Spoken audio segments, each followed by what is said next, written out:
Apart from the home, now we are talking, I agree, family is the smallest nucleus of society, so it plays a vital role. We all came from families, so that's how society is made. But to what extent is our geography, our border governance or management, and regional security a part of all of this? That's why, as I said, there are quite a lot of causative factors. We just picked one yet. I mean, you just mentioned the others. For instance, if you look at talking about geography, geographical location, and that is where the country is placed, and our population. All of these are targets for.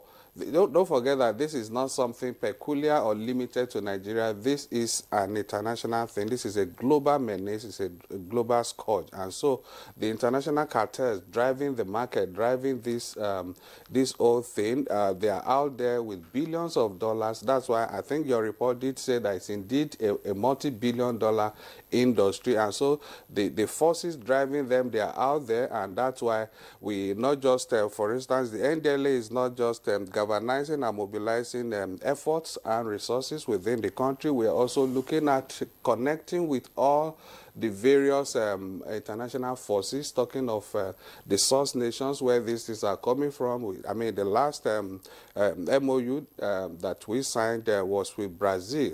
That the Brazilian authorities, which was just this week at the Villa, when the high-power delegation from Brazil visited Nigeria, led by the Vice President of Brazil. And if you look at most of the cocaine seizures that have been made, they came through Brazil. And I remember in our engagement with the Director Public International Cooperation of the Brazilian Police, when we had an engagement with him after the signing of the MOU, where he came into our office just to deliberate on how to, on the implementation of the MOU, he indeed said, even these things coming from Brazil, they are not grown or processed in Brazil itself. They come through Peru and Bolivia.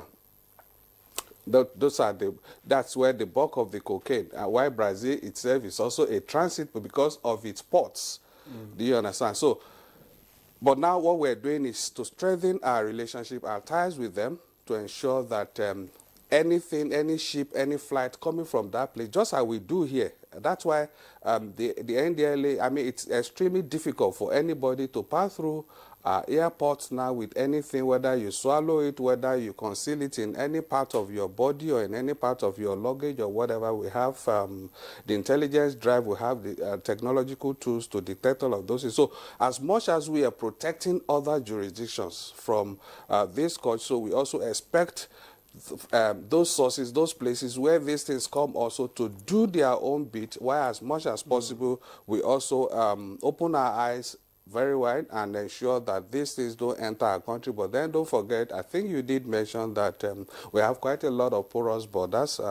But because of this, that's why in the recent report by the BBC, apart from cannabis, the next most abused illicit substances in Nigeria is the opioid, especially tramadol and codeine-based syrup. And in a recent report done by the BBC, which was actually conducted in India, where most of the opioids also come from, indeed, one of the companies shipping those things into Nigeria told the BBC undercover that, yes, we are ready to produce these drugs for you to ship, but then it's difficult for us to ship into Nigeria because the NDLA will detect and they will seize it. But what we can do is we ship to the neighboring country, any of the neighboring countries, and then from there you can now be smuggling them in. It was in that report, and we're glad that indeed even the manufacturers, the producers themselves acknowledge the fact that it's difficult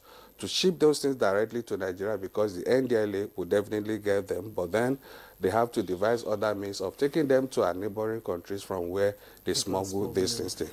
Since you know that they smuggle through neighboring countries, what are you doing about that? Oh, absolutely. That's why we're also extending our partnership, our relationship with those countries. We've had MOUs with a number of them. We have a very good working relationship with Ghana.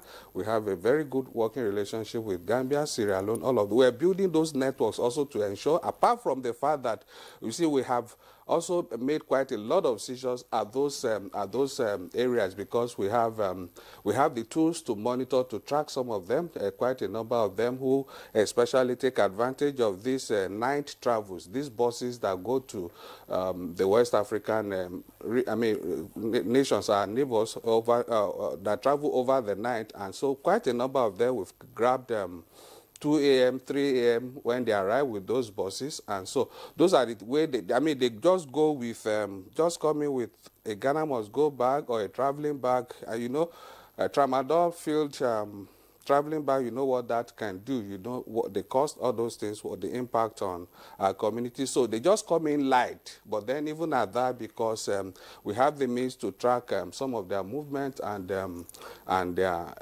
plans. So we still get them at those borders, definitely.